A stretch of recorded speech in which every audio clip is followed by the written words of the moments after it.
श्री राधे राधे। भक्तों, श्रीमद् भगवद गीता भाव मंथन कार्यक्रम प्रारंभ किया जा रहा है। कल आप श्रवण कर रहे थे गीता जी के 16वें अध्याय का समापन, और 16वें अध्याय के समापन में प्रभु ने अपने प्रिय भक्त शिष्य अर्जुन को ये बताया था कि अर्जुन, जो मुख्य आसुरी प्रकृति होती है वो होती है काम, क्रोध और लोभ की। ये तीनों नरक के द्वार होते हैं। इनसे मुक्त होकर के साधक अपने कल्याण का आचरण करता है, अर्थात साधना करता है भक्ति की, तो परम गति को प्राप्त कर लेता है। और जो पुरुष शास्त्रों की बात न मानकर मनमानी अपनी इच्छाओं को पूर्ण करने के लिए खराब आचरण करता रहता है, वह न सफलता प्राप्त करता, न सुख प्राप्त करता, न परम गति प्राप्त करता है। इसलिए शास्त्र को मानना आवश्यक है, शास्त्र की बात को मानना आवश्यक है। कर्तव्य उसी के अनुसार करना चाहिए। तो ये प्रभु ने बताया था 16वें अध्याय के समापन में। समापन के श्लोकों का पाठ करके मैं आज आपको 17वें अध्याय में लेकर चलूंगा। समापन के उपदेश को जो मैंने अभी आपको बताया, उसके लिए प्रभु ने श्लोक बोला, एतैर्विमुक्त कौन्तेय तमोद्वारैस्त्रिभिर्नरः आचरत्यात्मनः श्रेयस ततो याति परम गतिम। यह शास्त्र विधि मुत्सृज्य वर्तते कामकारतः न स सिद्धिमवाप्नोति न सुखम न परम गतिम। तस्मात् शास्त्रं प्रमाणं ते कार्याकार्य व्यवस्थितो ज्ञात्वा शास्त्र विधानोक्तम कर्म कर्तुमिहार्हसि। ये प्रभु ने समापन में 16वें अध्याय में बताया। अब हम लोग 17वें अध्याय के प्रथम श्लोक का मिलकर के पाठ करेंगे। ओम श्री परमात्मने नमः। श्रीमद् भगवद गीता अथ सप्तदशोऽध्यायः। अर्जुन उवाच ये शास्त्रविधिमुत्सृज्य इदं ते श्रद्धयान्विताः तेषां निष्ठा तु का कृष्ण सत्त्वमाहो रजस्तमः। ये शास्त्रविधिमुत्सृज्य इदं ते श्रद्धयान्विताः तेषां निष्ठा तु का कृष्ण सत्त्वमाहो रजस्तमः। भारतीय भक्तों की प्रभु ने 16वें अध्याय के समापन में शास्त्र विधि को मानना बहुत आवश्यक बताया था। अब अर्जुन का प्रश्न हो रहा है 17वें अध्याय के प्रारंभ में ही, प्रथम श्लोक में। अर्जुन पूछते हैं, भगवान के वचनों को सुन करके, शास्त्र विधि वाली बात को सुन करके अर्जुन पूछते हैं प्रभु से, हे प्रभु, हे भगवान कृष्ण, ये शास्त्र विधि उत्सृज्य श्रद्धया अन्विताः यजन्ते तेषां निष्ठा तु का सत्वम आहो रजः तमः। अर्थात हे प्रभु, हे भगवान कृष्ण, जो मनुष्य शास्त्र विधि को त्याग कर श्रद्धा से युक्त हुए देवादि का पूजन करते हैं, तो उनकी स्थिति फिर कौन सी है? सात्विकी है अथवा राजसी है या तामसी है? बात ये भक्तों कि शास्त्र विधि का पालन तो वो करता है ना जिसको शास्त्र का ज्ञान है और शास्त्र में निष्ठा है। अर्जुन ये जानना चाहते हैं कि प्रभु, भगवान का, इष्ट देव का, देवादि का पूजन तो करते हैं। कुछ भक्त ऐसे होते हैं लेकिन शास्त्र विधि नहीं जानते हैं या उधर उनका ध्यान नहीं रहता है, बस अपना जो समझ में आता उसी तरह से वो पूजा करते रहते हैं। तो कोई जानबूझकर, कोई अनजान में शास्त्र विधि का त्याग कर देते हैं। लेकिन श्रद्धया अन्विता है जनते, वो श्रद्धा से युक्त हुए देवादि का पूजन करते हैं। दिखावा के लिए नहीं, टाल मटोल के लिए नहीं, श्रद्धा से अर्थात प्रेम से करते हैं भगवान का पूजन, किंतु शास्त्र विधि को नहीं जानते, न कर पाते। तो उनकी स्थिति फिर कौन सी होती? उन्हें सात्विक कहा जाएगा कि राजसिक कहा जाएगा या तामसिक कहा जाएगा? ये अर्जुन का प्रश्न है भक्तों, प्रथम श्लोक में ही। अब उत्तर देना प्रभु शुरू करते हैं। इस बात का उत्तर देते, इस प्रश्न का दूसरे श्लोक में भगवान का प्रवचन उत्तर के रूप में प्रारंभ हो जाता है। तो आइए हम 17वें अध्याय के दूसरे श्लोक का पाठ करें। श्री भगवान उवाच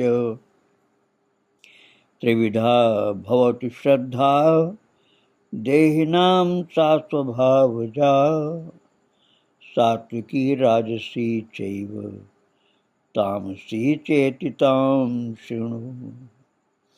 त्रिविधा भवति श्रद्धा देहिनां सा स्वभावजा सात्विकी राजसी चैव तामसी चेति तां शृणु। भगवान कह रहे हैं अर्जुन से, देहिनां सा स्वभावजा श्रद्धा सात्विकी च राजसी च तामसी इति त्रिविधा एव भवति ताम मत्तः शृणु। अब अर्जुन के प्रश्न पूछने पर भगवान श्री कृष्ण कह रहे हैं, हे अर्जुन, देहिनाम सा अर्थात देहिनाम का मतलब मनुष्यों की, यहाँ देहधारियों का, देहिनाम का मतलब देहधारी होता है, लेकिन मनुष्य के लिए ही उपदेश विशेष रूप से है, इसलिए आप मनुष्यों की आप कह सकते हैं या साधकों की कह सकते हैं या देहधारियों की भी कह सकते हैं कि देहधारियों अर्थात साधकों मनुष्यों की सा स्वभावजा श्रद्धा, वो शास्त्रीय संस्कारों से रहित केवल स्वभाव से उत्पन्न। अब केवल स्वभाव से उत्पन्न श्रद्धा कैसी होगी? अनंत जन्मों में किए गए कर्मों के संचित संस्कारों से उत्पन्न हुई श्रद्धा स्वभावजा श्रद्धा कही जाती है। शास्त्र तो नहीं जानते, लेकिन हमें भक्ति करनी चाहिए, हमें भगवान की सेवा करनी चाहिए, हमें नास्तिक नहीं होना चाहिए, हमें आस्तिक होकर साधन करना चाहिए। ये बात उनके समझ में उनके पूर्व संस्कारों के कारण होती है। जिन साधकों की, जिन देही नाम अर्थात जिन मनुष्यों के, जिन साधकों के अंदर ये शास्त्रीय संस्कार तो नहीं है, शास्त्र पढ़ा लिखा नहीं, उसका ज्ञान भी नहीं, लेकिन उनको पूर्व जन्मों के कर्मों के संचित संस्कारों से सहज ही स्वभावजा अर्थात नेचुरल वे में उनके अंदर फेथ होती है, उनके अंदर नेचुरल वे में फेथ होती है, श्रद्धा होती है, एक प्रकार का उनके अंदर आस्था, श्रद्धा, प्रेम होता है कि हमें भक्ति करनी है, लेकिन शास्त्रों को उन्होंने पढ़ा नहीं, ज्ञान भी नहीं उसका। तो भगवान करें मनुष्यों की शास्त्रों का ज्ञान न होने पर वो जो श्रद्धा होती है स्वभाव से उत्पन्न नेचुरल वे में जो जन्मजात श्रद्धा है, तो प्रभु कह रहे हैं वो श्रद्धा सात्विकी और राजसी तथा तामसी ऐसे 3 प्रकार की होती है। प्रभु कहते हैं उसको तू मुझसे सुन, अर्थात उसको अच्छी तरह से तू सुन करके समझ, तब ये बात जो तुमने पूछा उसका उत्तर पूरा पूरा आत्मसात कर पाओगे। तो भगवान ने फिर तीसरे श्लोक में कहा है, आइए तीसरे श्लोक का हम पाठ करें। सत्वानुरूपा सर्वस्य श्रद्धा भवति भारत, श्रद्धामयोऽयं पुरुषो यो यच्छ्रद्धः स एव सः। सत्वानुरूपा सर्वस्य श्रद्धा भवति भारत, श्रद्धामयोऽयं पुरुषो यो यच्छ्रद्धः स एव सः।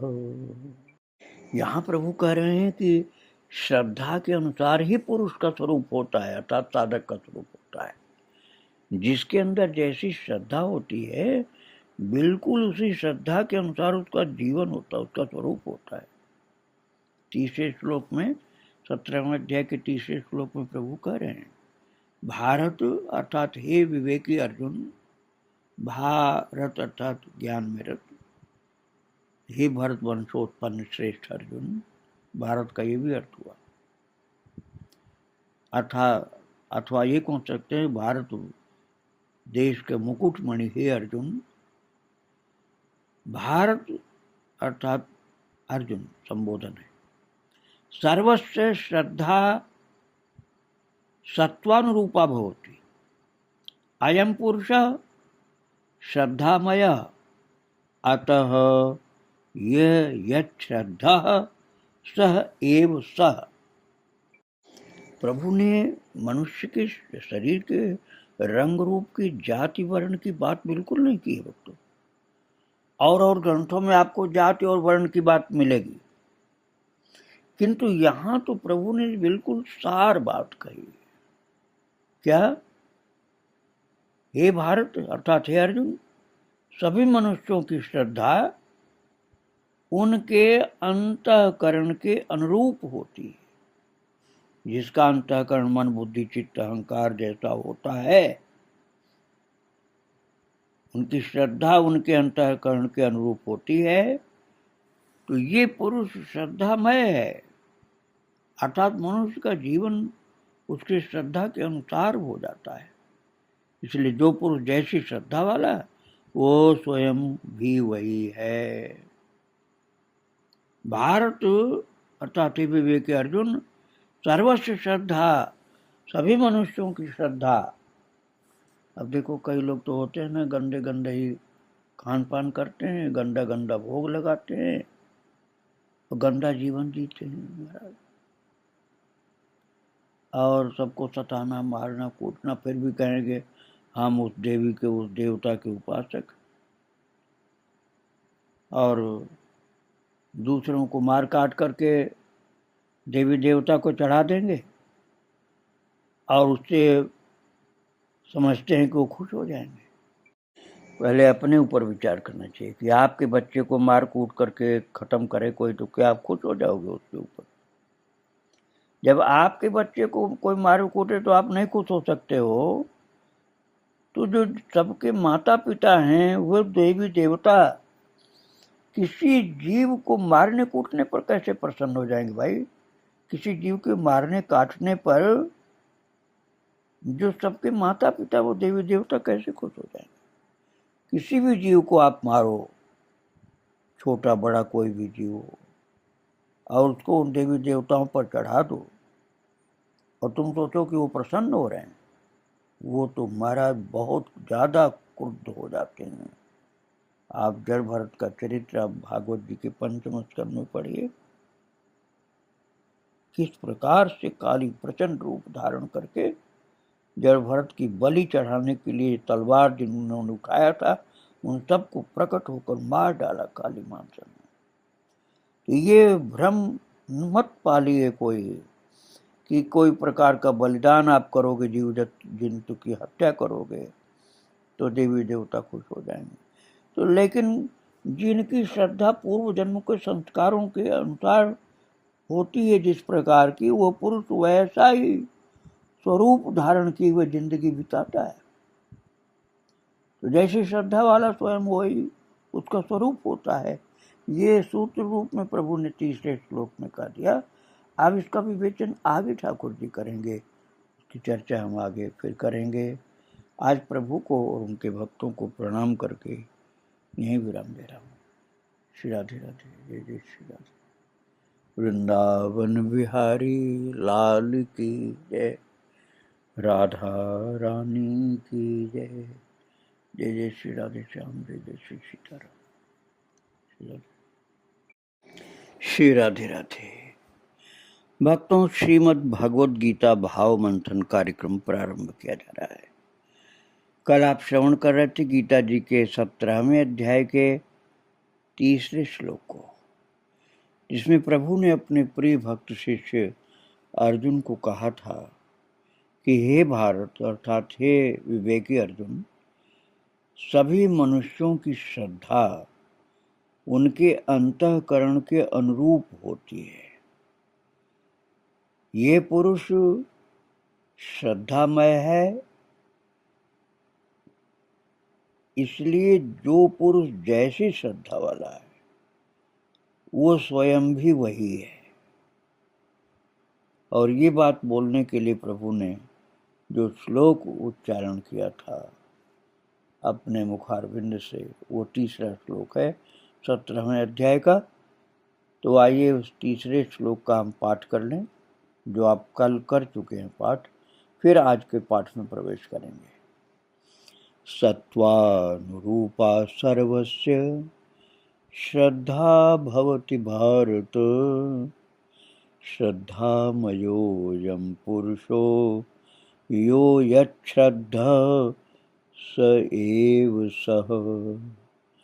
सत्वानुरूपा सर्वस्य श्रद्धा भवति भारत, श्रद्धामयोऽयं पुरुषो यो यच्छ्रद्धः स एव सः। ये आपने पाठ किया 3रे श्लोक का। अब हम सब मिल करके आज का पाठ अर्थात 4थे श्लोक का पाठ करेंगे। आप मेरे साथ पाठ करिए गीता जी के 17वें अध्याय का 4था श्लोक। यजन्ते सात्विका देवान् यक्ष रक्षांसि राजसाः, प्रेतान् भूतगणांश्चान्ये यजन्ते तामसा जनाः।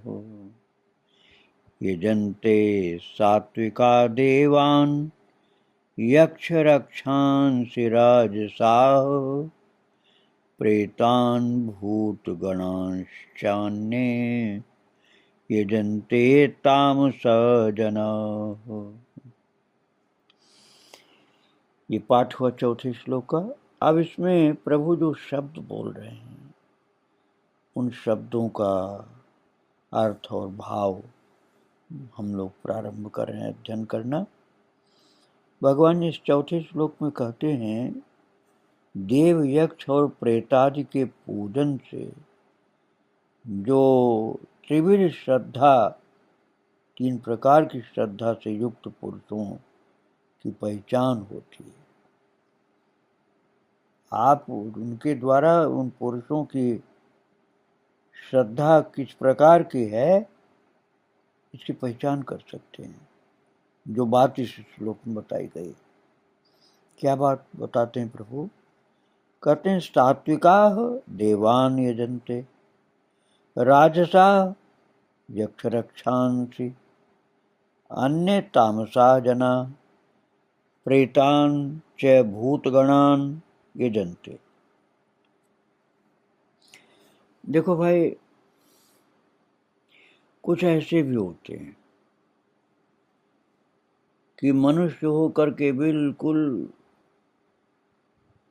ऐसे समझिए कि हो शरीर से तो मनुष्य होते हैं और उनके कर्म, आचार विचार, व्यवहार, ये सब देख करके ऐसा लगता है जैसे राक्षस हैं। और कोई मनुष्य होने पर भी देवता जैसे लगते हैं, महान पवित्र, कोई सामान्य मनुष्य। तो यहाँ भगवान बता रहे हैं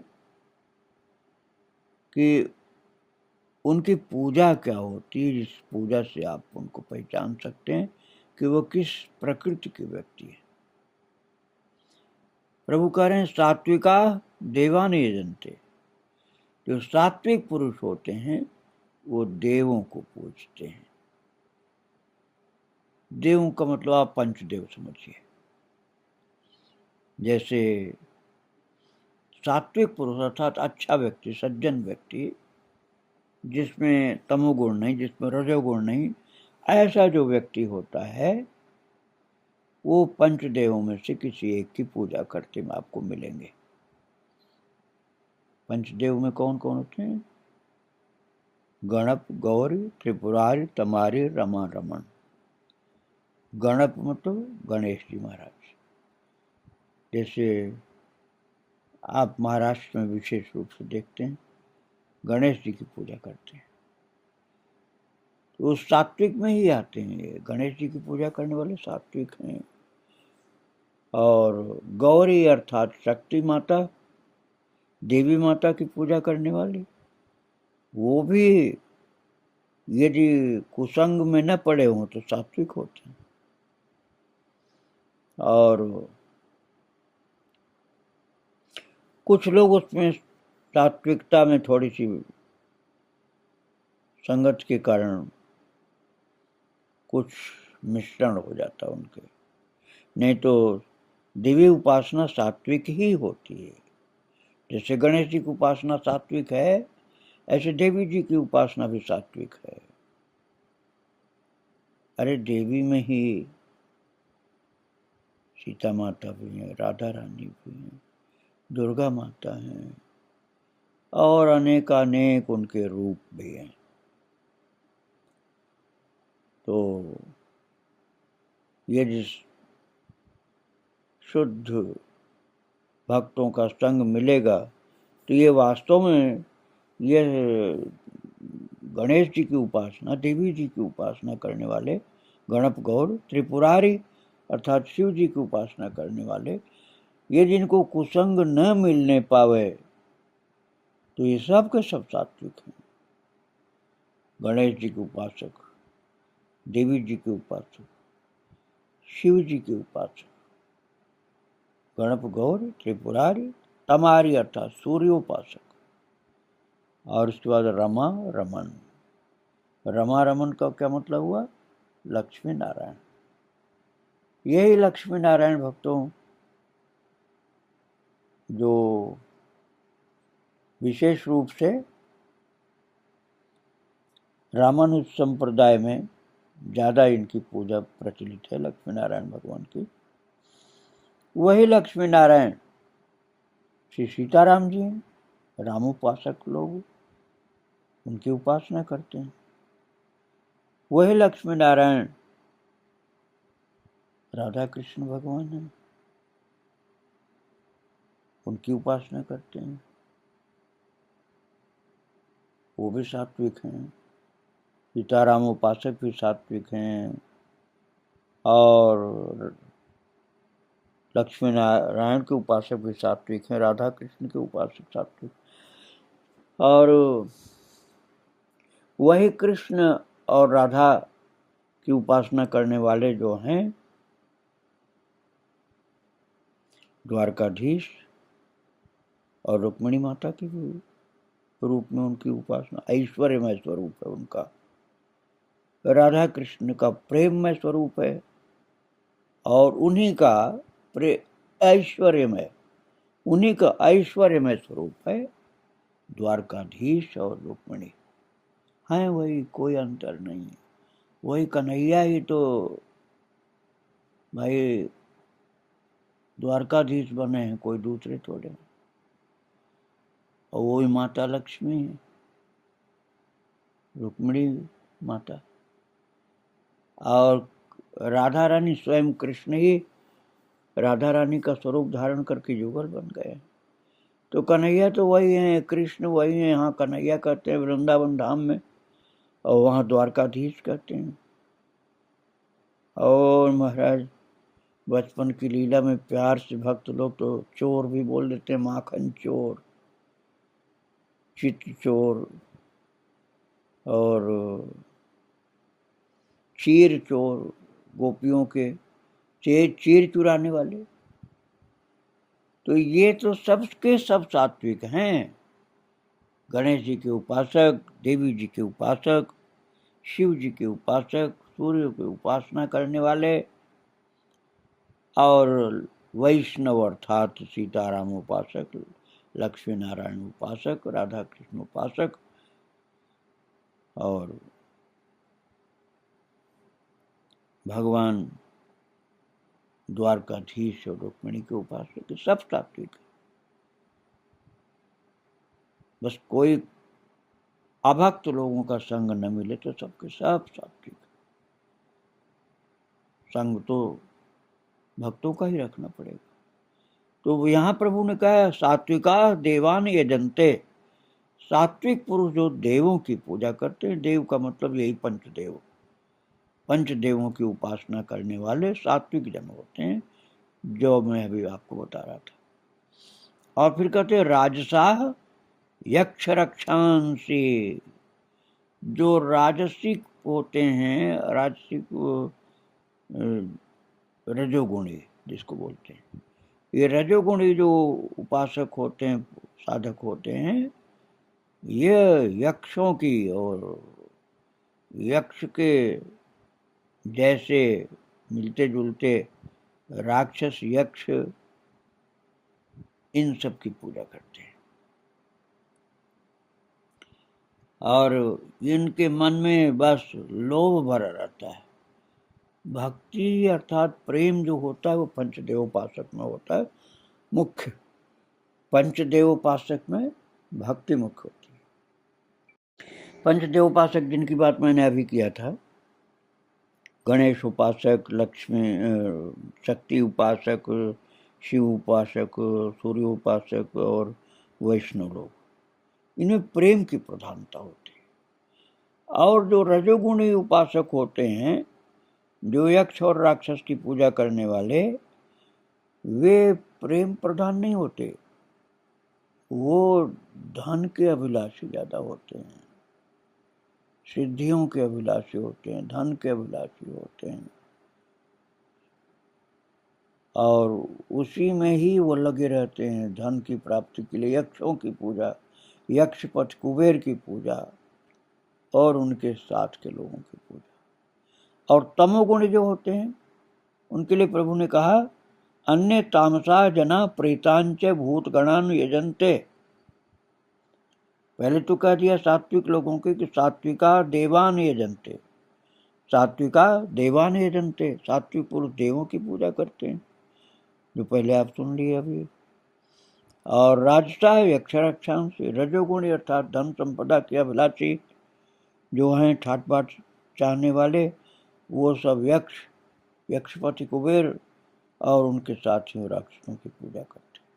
और जो बच गए तामसिक, वो घोर बहुत खतरनाक जीवन मनुष्य का होते हुए भी बड़ा भयंकर स्वरूप होता है, वो तामसिक मनुष्य बहुत गंदा खान पान वाले होते हैं, बहुत ही उनका समझ लीजिए बलि आदि का उपासना होती है, बलि चढ़ाना, जीव जंतुओं को मारना। और जीव जंतु क्या, वो माता के बच्चे नहीं है, लेकिन वो उनकी समझ हुई। तो वो तामसिक उपासक किसकी पूजा करते हैं? ज्यादातर प्रेतों की। अन्य तामसा जना प्रेतांच भूतगणान यजन्ते, और जो तामसिक जन हैं, तमो गुणी उपासक हैं, वे भले ही हैं मनुष्य, लेकिन करते हैं पूजा प्रेत की। है तो मनुष्य ही, शरीर तो मनुष्य का होता है साधकों का, लेकिन वो प्रेतों की पूजा करते हैं और तमाम प्रेत वाली शक्ति सिद्धि इसी के चक्कर में पड़े हुए गंदा से गंदा जीवन होता है, गंदा से गंदा आहार होता है। आहार तो क्या कहा जाए, वो खा जाते हैं जीव जंतुओं को। तो ऐसे जो प्रेतों के उपासक और भूत गणों के उपासक होते हैं, वो तमोगुणी उपासक होते हैं, तो देव यक्ष और प्रेतादि के पूजन के विविध श्रद्धा युक्त इनके द्वारा जो श्रद्धा होती है ना, तो इनकी उपासना से पता चल जाता है कि इनकी श्रद्धा सात्विक है या रजोगुणी है या तमोगुणी है। ये प्रभु ने बताया चौथे श्लोक में, जो आप अभी श्रवण कर रहे थे। अब इसके आगे 5वें श्लोक की चर्चा कल की जाएगी। आज प्रभु को और उनके भक्तों को प्रणाम करके यहीं विराम दे रहा हूँ। श्री राधे राधे, जय जय श्री राधे। वृंदावन बिहारी लाल की जय, राधा रानी की जय। जय जय श्री राधे श्याम, जय जय श्री सीताराम। श्री राधे राधे। भक्तों, श्रीमद् भगवद गीता भाव मंथन कार्यक्रम प्रारंभ किया जा रहा है। कल आप श्रवण कर रहे थे गीता जी के 17वें अध्याय का 4था श्लोक, जिसमें प्रभु ने अपने प्रिय भक्त शिष्य अर्जुन को बताया कि देखो अर्जुन, पूजन करने वाले जो साधक होते हैं वो किसकी पूजा करते हैं, इस बात को समझ जाओ।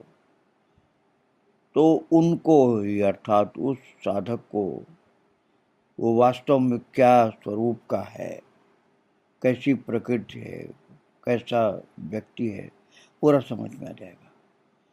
बस यही देखो कि वो पूजा किसकी करता है।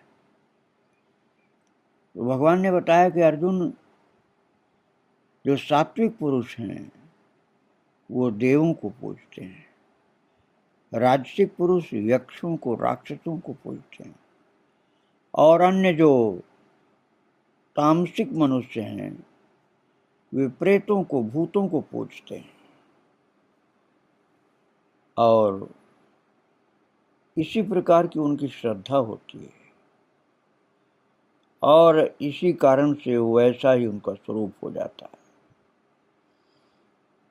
अर्थात देवों को पूजने वाला सात्विक हो गया, यक्षों को पूजने वाला राजसिक हो गया, जो धन के लिए ही सब करता है, और सबको कष्ट देने वाले तामसिक जो होते हैं प्रेतों को पूजते हैं, भूतों को पूजते हैं। उनका वैसा ही स्वरूप होता है, यहाँ तक कि मरणोपरांत भी वही बन जाते हैं। वो देवता पूजने वाले देव बन जाते हैं या उनके पार्षद बन जाते हैं, यक्षों को पूजने वाले यक्षों के भक्त बन जाते हैं, और प्रेत भूत को पूजने वाले प्रेत भूत ही बन जाते हैं। तो ये प्रभु ने 4थे श्लोक में कहा था। जो श्लोक प्रभु ने बोला था ये उसका पाठ कर ले, फिर आज के पाठ में चलें। ये जनते सात्विका देवान यक्ष रक्षांसि राजसाः प्रेतान् भूत गणांश्चान्ये यजन्ते तामसा जनाः। यजन्ते सात्विका देवान् यक्ष रक्षांसि राजसाः प्रेतान् भूत गणांश्चान्ये यजन्ते तामसा जनाः। अब आज वाला पाठ करेंगे हम लोग सब मिल करके एक साथ। 5वां श्लोक, 17वें अध्याय का 5वां श्लोक पाठ करना, जिसमें प्रभु ने शास्त्र विरुद्ध घोर तप करने वालों की निंदा की है। तो वो 5वां श्लोक 17वें अध्याय का हम सब मिलकर अब पाठ करें एक साथ। अशास्त्र विहितम घोरम तप्यन्ते ये तपो जनाः दम्भाहंकार संयुक्ता कामराग बलान्विता। अशास्त्र विहितम घोरम तप्यन्ते ये तपो जनाः दम्भाहंकार संयुक्ता कामराग बलान्विता। इस 5वें श्लोक में प्रभु ने अपने प्रिय भक्त शिष्य अर्जुन से जो कहा है उस बात को समझना बहुत आवश्यक होता है। प्रभु कह रहे हैं ये जनाः अशास्त्र विहितम घोरम तप तप्यन्ते, अर्थात ये जना, अर्थात जो मनुष्य, जो व्यक्ति, साधक जो अशास्त्र विहितम, शास्त्र विधि से रहित अर्थात केवल मन कल्पित, न किसी सत्पुरुष से राय लिया, न किसी शास्त्र से कुछ उनको मिला, ऐसा मनमानी जो मन में आया वही घोर तप शुरू कर दिया, जिसके शास्त्र में कोई चर्चा नहीं, जिसको किसी सत्पुरुष ने नहीं बताया, और मनमानी जो दिमाग में आ गया बस वही कठिन तप चालू कर दिया, जिसमें भक्ति का कोई मतलब नहीं है, केवल शरीर को कष्ट देना, उल्टा पड़े रहना, लटके रहना पेड़ में उल्टा, या इसी तरह के और भी, जिसमें बहुत ज्यादा खुद को कष्ट दे रहे हैं और भक्ति को कोई मतलब नहीं उसमें। तो ऐसा जो अशास्त्र विहितम घोरम, घोर तप, घोरम तप तप्यन्ते, ये मैं अपनी ओर से थोड़े बोल रहा हूँ, गीता जी के 17वें अध्याय के 5वें श्लोक में भगवान कृष्ण ने कहा है। आप ये मत सोचना कि ऐसे तप की मैं निंदा कर रहा हूँ, भगवान ने बताया है, सत्य क्या है उसको धारण करो, असत्य को मत धारण करो। भगवान कृष्ण की बात मैं आपको सुना रहा हूँ, उन्हीं की बोली हुई बात बता रहा हूँ। प्रभु कह रहे हैं शास्त्र विधि से रहित अर्थात शास्त्र में जिसकी चर्चा नहीं, ऐसे मनगढ़ंत, मन कल्पित, मनमाने, बिना किसी शास्त्र, बिना किसी सत्पुरुष की आज्ञा से जो घोर तपस्या तपते रहते हैं, जिसका भक्ति से कोई लेना देना नहीं, तो क्यों करते हैं वो? दंभाहंकार संयुक्ता हो, दंभ और अहंकार से युक्त। दंभ अर्थात दिखावा, पाखंड, ढोंग जिसको बोलते हैं, ये ठाकुर जी के बोले हुए शब्द हैं भक्तों। दंभा अहंकार से युक्त, दंभ अर्थात दिखावा के लिए, और अहंकार से युक्त, अहंकार से युक्त कि मेरे जैसा कोई सिद्ध तपस्वी साधक नहीं, आओ मेरी शरण में और जो चाहो तो यहाँ प्राप्त करो, ऐसा आकर्षण, झूठा ढोंग करना, ये किसी संप्रदाय की निंदा नहीं है, किसी व्यक्ति की निंदा नहीं। जीवन में ऐसी अज्ञानता पूर्वक जो की गई तपस्याएं कोई करता है, उसका किसी संप्रदाय से कोई लेना देना नहीं होता, उसकी किसी परंपरा से कोई लेना देना नहीं होता। वो केवल भगवान कहते हैं दंभा अहंकार संयुक्ता, वे दंभ और अहंकार के कारण ऐसा करते हैं। दंभ और अहंकार से युक्त हो गए, ढोंग दिखावा, और हमसे बड़ा कोई नहीं, ये दिखाने के लिए भले ही आवाज मुंह से कुछ निकालें और बहुत प्रकार की शास्त्र विहीन क्रियाएं करें और कठिन से कठिन अपने को कष्ट दें, तो वो करते क्यों है? काम राग बलान्विता, कामनाओं की पूर्ति के लिए भूत आदि की पूजा करते हैं, भूतों प्रेतों और स्मशान में जा करके हड्डी मांस खोपड़ी में उसकी खिचड़ी पका करके खाते पीते हैं और ऊट पटांग शब्द चिल्लाते रहते हैं, आवाज करते हैं।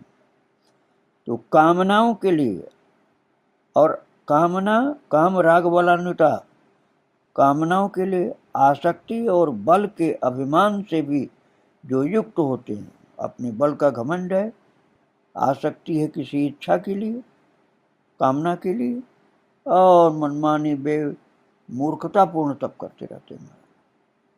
न किसी शास्त्र से ऐसा मिला, न सत्पुरुष से मिला, मनगढ़ंत करते हैं। तो प्रभु आगे बताते हैं फिर क्या होता है उसका परिणाम। छठा श्लोक पाठ करिए। कर्षयन्तः शरीरस्थं भूतग्रामं चेतसः मां चैवान्तः शरीरस्थं तान् विद्यासुरनिश्चयान्।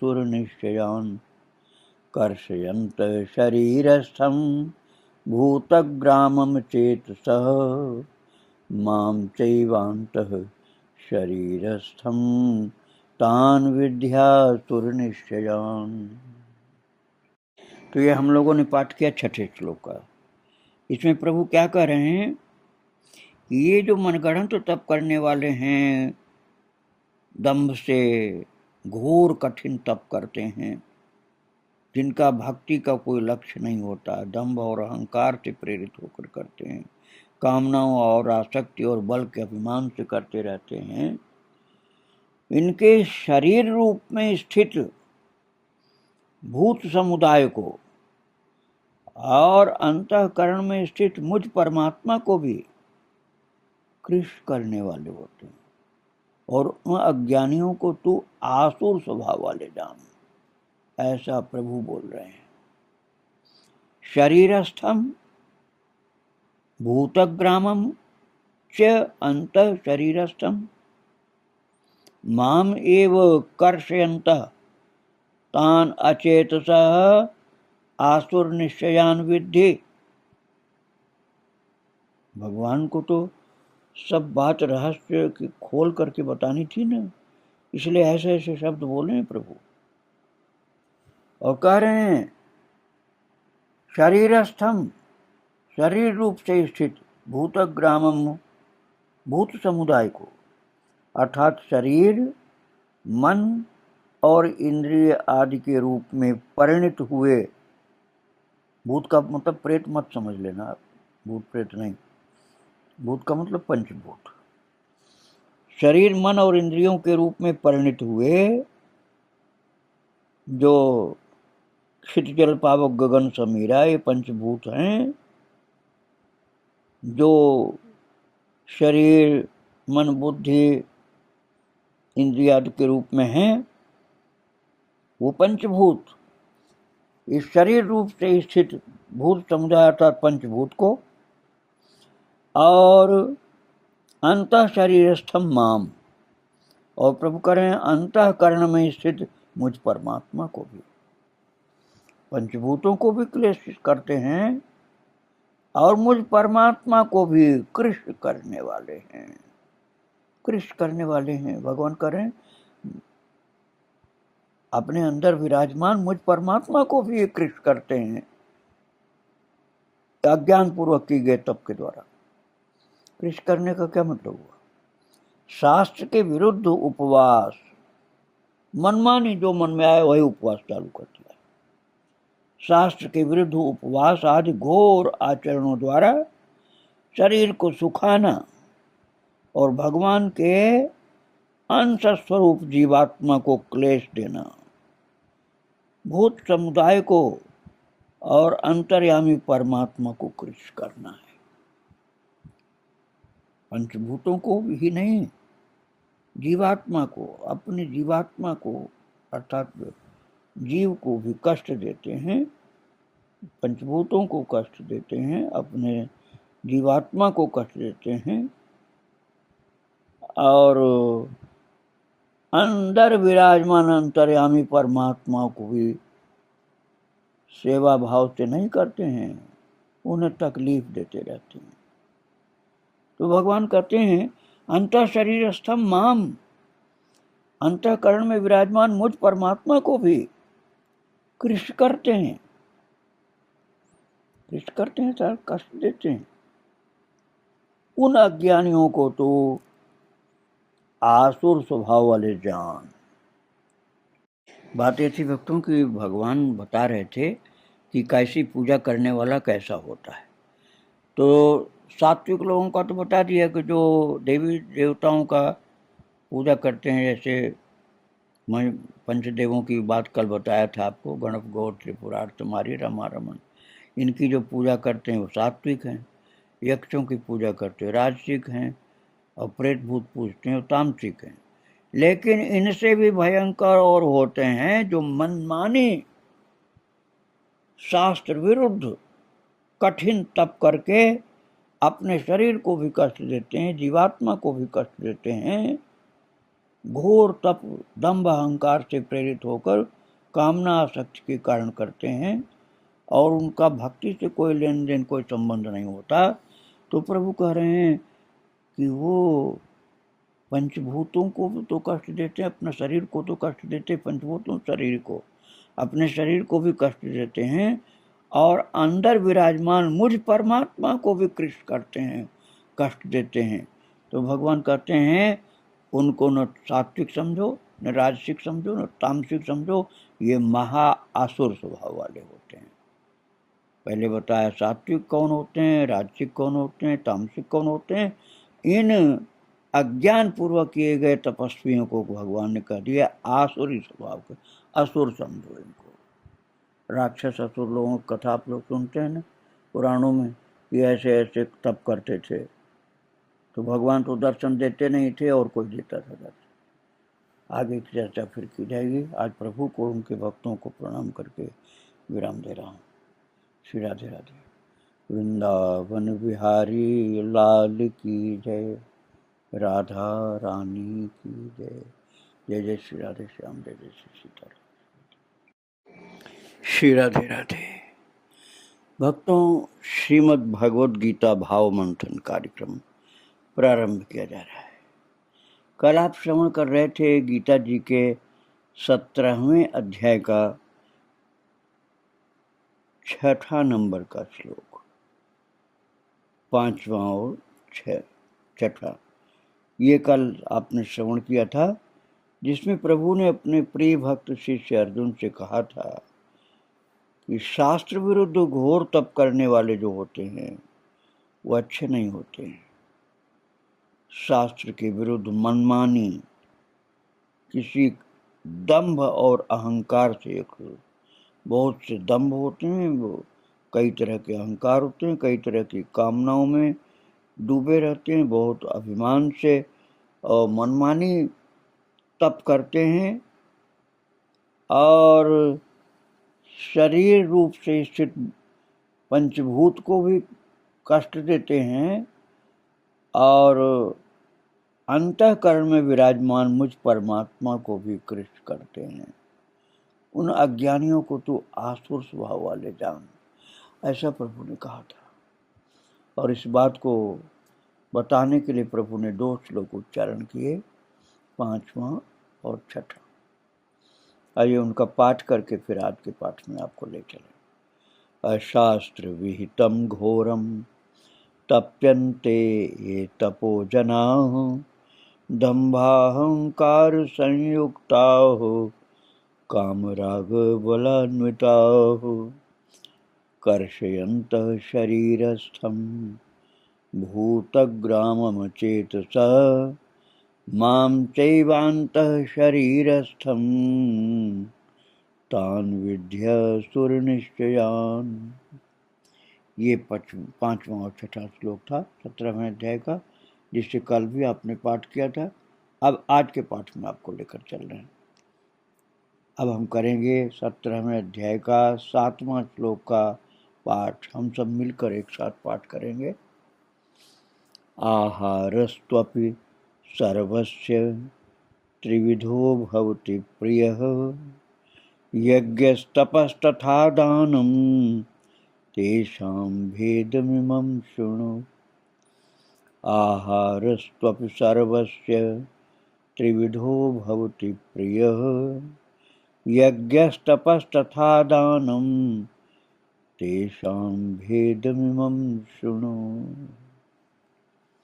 भक्तों, इस श्लोक में प्रभु आहार, यज्ञ, तप और दान के भेद को सुनने के लिए आज्ञा दे रहे हैं। अपने प्रिय भक्त अर्जुन को आज्ञा दे रहे हैं। आहार अर्थात भोजन, यज्ञ, तपस्या और दान के भेद को सुनने के लिए। तो 7वें श्लोक में प्रभु क्या कह रहे हैं? कह रहे हैं अर्जुन, आहार अपि सर्वस्य त्रिविधः प्रियः भवति तु तथा यज्ञः तपः दानं तेषाम् इमं भेदम शृणु। प्रभु कह रहे हैं आहार, आहार अर्थात जो हम ग्रहण करते हैं मुख्य रूप से मुख से, और वैसे सभी इंद्रियों से हम जो ग्रहण करते हैं, कान से, आँख से, नाक से, चर्म से, वो सब एक प्रकार का आहार होता है। तो मुख से ग्रहण करने वाला ठोस आहार होता है, नेत्रों से ग्रहण करते हैं वो कुछ सुखदायी कुछ दुखदायी ऐसे आहार होते हैं, कुछ घृणा भरे, कुछ अलग अलग प्रकार के प्रभाव डालने वाले। नेत्र से, कान से भी आहार ग्रहण करते हैं, अच्छी बातें खराब बातें वो सब अंदर जा करके भोजन की तरह से जीव को प्रभावित करते हैं, उसके जीवन को प्रभावित करते हैं। तो ये सब आहार ही है। इसमें से मुख्य होता है जो हम मुंह से खाते हैं वो। तो प्रभु कह रहे हैं आहार अर्थात हम जो ग्रहण करते हैं वो आप ही सर्वस्व, वो भोजन भी सबको अपनी अपनी प्रकृति के अनुसार। ऐसा नहीं कि हर भोजन हर आदमी खा लेता है। कई लोग तो बहुत गंदा भोजन करते हैं जो भोजन कहा ही नहीं जा सकता। कई लोग शुद्ध सात्विक, कई लोग रजोगुणी करते हैं। तो प्रभु कह रहे हैं भोजन भी सबको अपनी अपनी प्रकृति के अनुसार होता है। आहार अपि सर्वस्य त्रिविधा, अपनी अपनी प्रकृति के अनुसार भोजन भी तीन प्रकार का प्रिय भवति, प्रिय होता है। और वैसे ही तो तथा अर्थात और वैसे ही यज्ञ तप अर्थात यज्ञ, यज्ञ का मतलब सत्कर्म समझिए आप। यज्ञ का जमाना अब उतना नहीं है, तो आप यज्ञ का अर्थ सत्कर्म समझिए। यज्ञ तप अर्थात सेवा में जो बाधा पड़ती उसको सहन करने की शक्ति तप होती है। जैसे आप भोजन बांटो और भोजन लेने वाला ही आपको उल्टा सीधा गाली बक के जाए और आप उसको सुन करके नाराज नहीं हो तो तप हो गया। और आप उसकी गाली को सुन करके उसको धक्का मारो, उसको भी गाली दो, तो आपने कोई तप नहीं किया बल्कि अपराध और हो गया।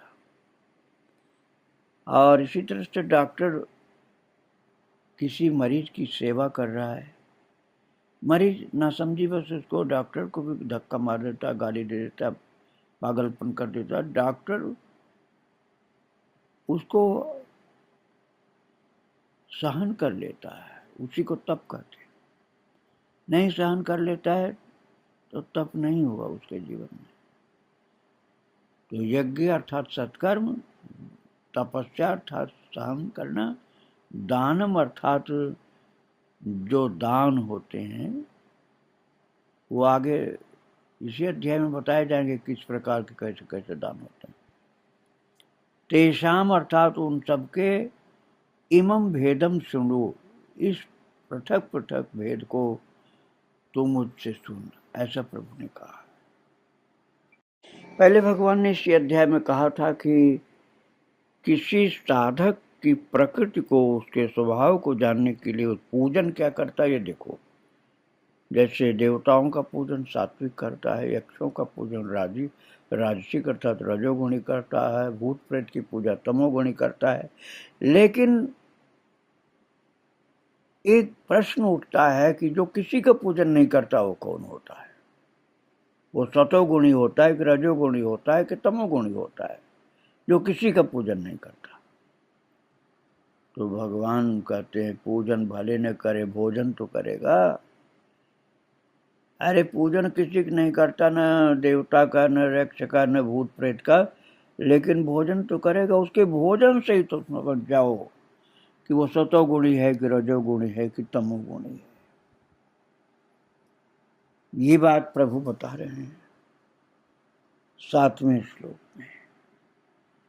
आइए अब हम 8वें श्लोक का अध्ययन करें और पाठ करें। आयु सत्व बलारोग्य सुख प्रीति विवर्धना रस्याः स्निग्धाः स्थिरा हृदया आहाराः सात्विक प्रियाः। आयु सत्व बलारोग्य सुख प्रीति विवर्धना रस्याः स्निग्धाः स्थिरा हृदया आहाराः सात्विक प्रियाः। प्रभु बतला रहे हैं कि जो सात्विक जन होते हैं उनको कौन सा भोजन प्रिय होता है। अर्थात अब प्रभु वो बता रहे हैं कि जो इन भोजनों को ग्रहण करे वो सात्विक होता है। अब पूजन भले न करे, पूजन करने वाला तो कोई न कोई आस्था रखता होगा ना, किसी के प्रति, चाहे देवता के प्रति, चाहे यक्ष के प्रति, चाहे प्रेत भूत के प्रति, कहीं तो आस्था रखता होगा तो पूजन करेगा। लेकिन जो आस्थाहीन व्यक्ति है वो पूजन नहीं करेगा तो जीवन के लिए, जीने के लिए तो भोजन तो करेगा। तो भगवान कह रहे हैं उसके भोजन से समझ लो कि वो सात्विक है कि रजोगुणी है कि तमोगुणी। तो अब सात्विक व्यक्तियों को कौन सा भोजन प्रिय होता है ये प्रभु बता रहे हैं 8वें श्लोक में। और कह रहे हैं आयु सत्व बल आरोग्य सुख प्रीति विवर्धना रस्याः स्निग्धाः स्थिराः हृद्याः आहाराः सात्विक प्रियाः। कई लोग कहते हैं कि इन लोगों का धर्म जो चूल्हा चौका में रहता है। अरे ठाकुर जी की वाणी है, समझो पहले। तुम यदि सात्विक हो तो यही भोजन करोगे, और ये भोजन तुम्हें पसंद नहीं, तुम सात्विक नहीं हुए, समझ लो। तो सात्विक कौन सा भोजन होता है? प्रभु बता रहे हैं आयु सत्व बलारोग्य सुख प्रीति विवर्धना। जो आयु को, बुद्धि को, बल को, आरोग्य को, सुख और प्रीति को बढ़ाने वाला है। एक नया आदमी जो कभी गंदा भोजन न किया हो, अथवा आप ये कर लीजिए एक छोटा सा बच्चा, छोटे से बच्चे को आप मिर्च खिलाओगे, लाल मिर्च, तो वो तो जानता नहीं, वो कहेगा अरे बड़ा अच्छा देखने में, लेकिन खाने के बाद क्या हाल होगा? खाने के बाद रोएगा, चिल्लाएगा, माथा पीटेगा, कभी मिर्च नहीं खाएगा। तो इसका मतलब प्रीति बढ़ाने वाला ये भोजन नहीं है। भगवान ने कहा सुख प्रीति विवर्धना, जो सुख और प्रीति को बढ़ाने वाला सहज, उसी को खीर थोड़ी सी चटा दो बच्चे को, नन्हे से बच्चे को खीर चटा दो। मिर्चा खिला दिया तो हालत खराब हो गई, रो रो को माथा पीटा, चिल्लाया, अब खिलाने वाले को भी अच्छा नहीं मानेगा। और खीर चटा दिया किसी ने तो बच्चा खूब हंसेगा, खूब खेलेगा। मिठाई खिला दिया कोई बढ़िया से, इसी को कहते हैं सुख और प्रीति को बढ़ाने वाला। प्रीति भी बढ़ी, सुख भी बढ़ा, तो आयु भी बढ़ती है। ऐसे भोजन से बुद्धि भी बढ़ती है, बल भी बढ़ता है, आरोग्य अर्थात निरोगता होती है, और रस्या अर्थात रसयुक्त भोजन होता है, सूखा सूखा नहीं होता, और स्निग्धा अर्थात चिकने होते हैं, और स्थिरा अर्थात स्थिर रहने वाले। ऐसा नहीं कि खाते ही पच गया और फिर भूखे के भूखे रह गए, इसी को स्थिर कहते हैं। स्थिर अर्थात उसका भोजन किया तो पेट भर गया, तृप्ति हो गई, और फिर उसका प्रभाव भी रहा बहुत अधिक समय तक, उसको स्थिर भोजन कहते हैं। स्थिरा हृदया अर्थात स्वभाव से ही मन को प्रिय लगे। जैसे मैंने बताया कि कोई सात्विक मिठाई है या खीर है तो स्वभाव से ही मन को प्रिय लगता है, उसको हृदया बोलते हैं। आहाराह अर्थात भोजन करने के पदार्थ, ऐसे जो भोजन करने के पदार्थ होते हैं वो सात्विक प्रिया अर्थात सात्विक पुरुषों को प्रिय होते हैं। अब जो इसके विपरीत भोजन हो तो सात्विक को नहीं प्रिय होता है। जैसे गंदे खान पान वाले जो होते हैं वो कुसंग के कारण वो खाने लग जाते हैं। भोजन और खान पान उनको प्रिय नहीं होता, लेकिन कुसंगियों ने उनको फंसा दिया। गांजा पीने लगे, भांग खाने लगे, शराब पीने लगे, नशे की चीजें खाने लग गए और कहते हैं कि ये तो खाया ही जाता है, ये नहीं खाओगे तो क्या करोगे। अब उनके जीवन को बर्बाद कर दिया उस भोजन ने, उनके जीवन को बर्बाद कर दिया। तो वो भोजन सात्विक नहीं हो सकता। जो आयु को नष्ट कर दे, जो बुद्धि को खराब करे, बल को खराब करे, आरोग्य को नष्ट कर दे, रोगी बना दे, ऐसा भोजन सात्विक नहीं हो सकता। यही बात यहाँ प्रभु कह रहे हैं कि जो निरोगता प्रदान करे, आयु प्रदान करे, बुद्धि प्रदान करे, बल, सुख, प्रीति और रसयुक्त जो भोजन हो, चिकना हो, स्थिर रहने वाला हो, उसका प्रभाव अधिक समय तक हो, स्वभाव से प्रिय हो, ऐसा आहार जो ग्रहण करता है, अर्थात जो जिनको ऐसा आहार प्रिय है वे सात्विक पुरुष होते हैं। सात्विक जनों को ये भोजन प्रिय होता है। आगे की चर्चा आप कल श्रवण करेंगे। प्रभु को और उनके भक्तों को प्रणाम करके यहीं विराम दे रहा हूँ। वृंदावन बिहारी लाल की जय, राधा रानी की जय। जय जय श्री राधे श्याम, जय जय श्री सीता, श्री राधे, श्री राधे राधे। भक्तों, श्रीमद् भगवद गीता भाव मंथन कार्यक्रम प्रारंभ किया जा रहा है।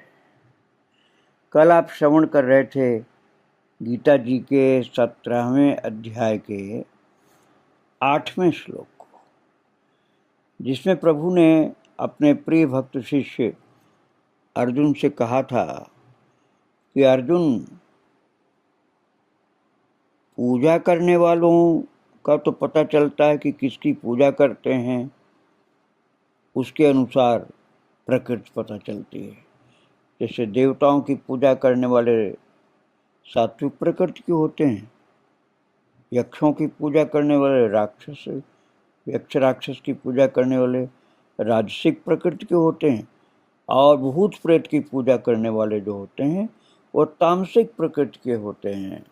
लेकिन जो किसी की पूजा नहीं करते हैं उनकी परीक्षा, उनकी जांच उनके भोजन के द्वारा होती है।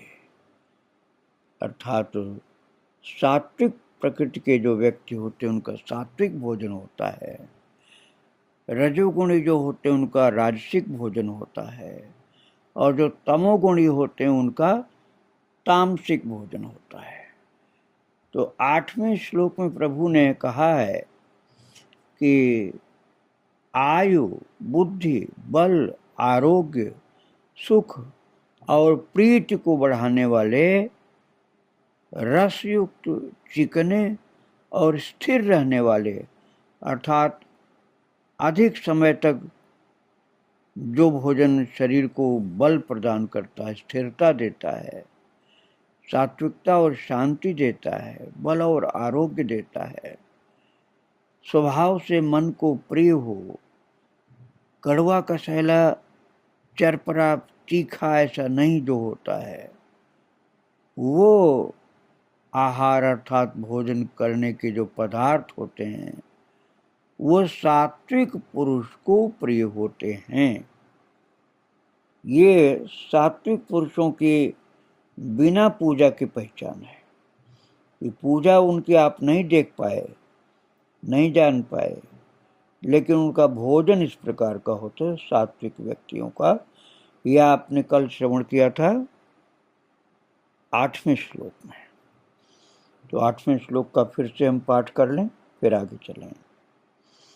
आयु सत्व बलारोग्य सुख प्रीति विवर्धना रस्या स्निग्धा स्थिर हृदय आहारा सात्विक प्रिया आयु सत्व बलारोग्य सुख प्रीति विवर्धना रस्या स्निग्धा स्थिर हृदय आहारा सात्विक प्रिया। अब इसके आगे हम चल रहे हैं आज का पाठ, जो 9वां श्लोक है उसका पाठ करेंगे।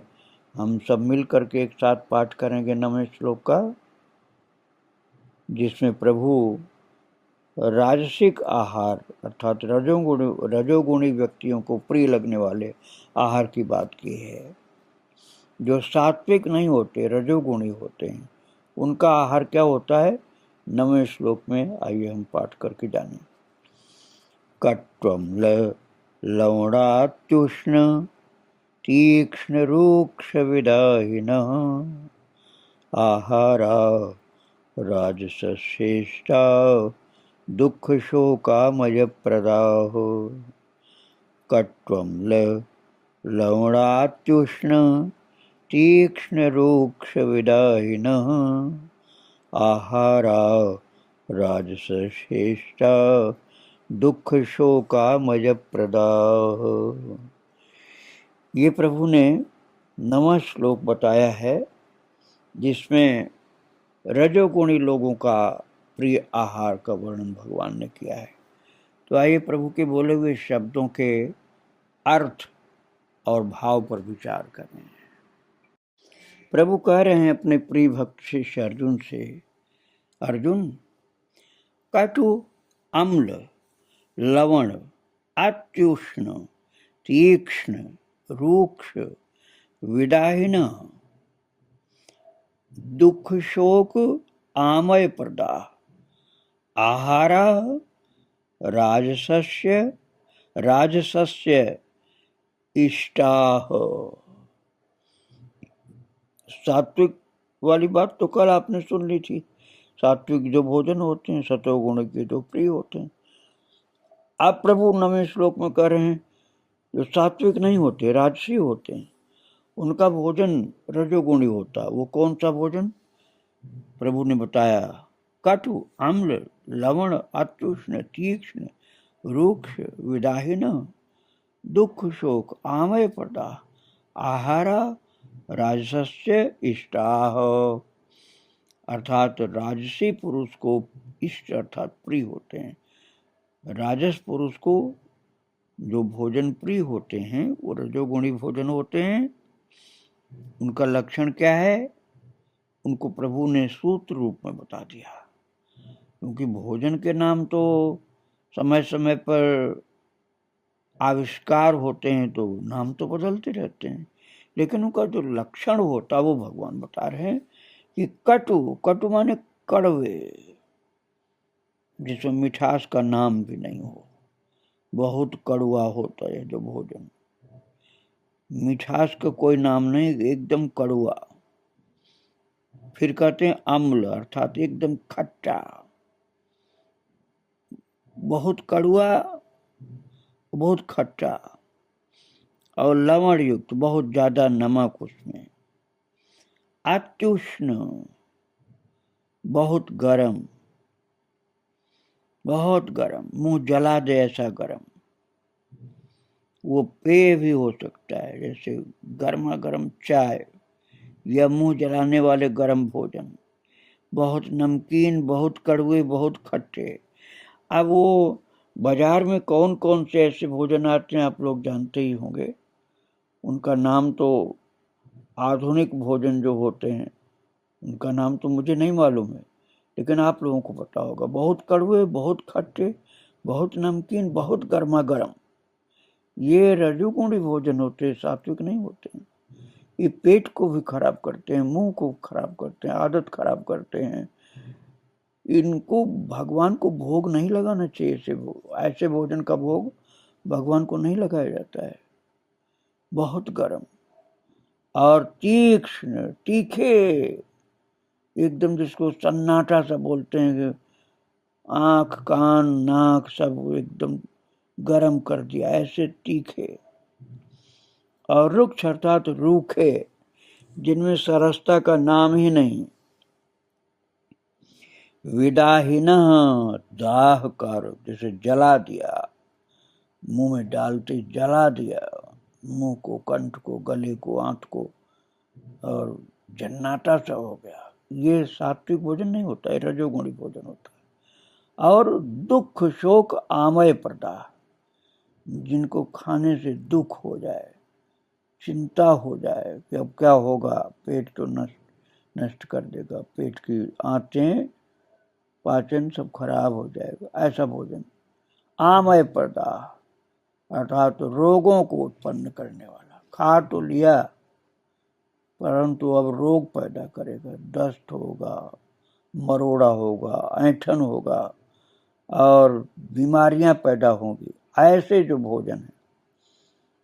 आहारा अर्थात ऐसे भोज्य पदार्थ कहे जाते हैं जो भोज्य पदार्थ होते नहीं लेकिन लोग उनको खाते हैं जबरदस्ती। तो राजस पुरुष को, राजसस्य इष्टाह, ये रजोगुणी व्यक्तियों को प्रिय होते हैं।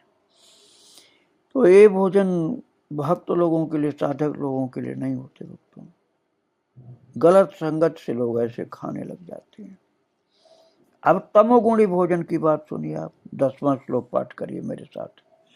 यात यामं गतरसं पूति पर्युषितं च यत् उच्छिष्टमपि चामेध्यं भोजनं तामसप्रियम्।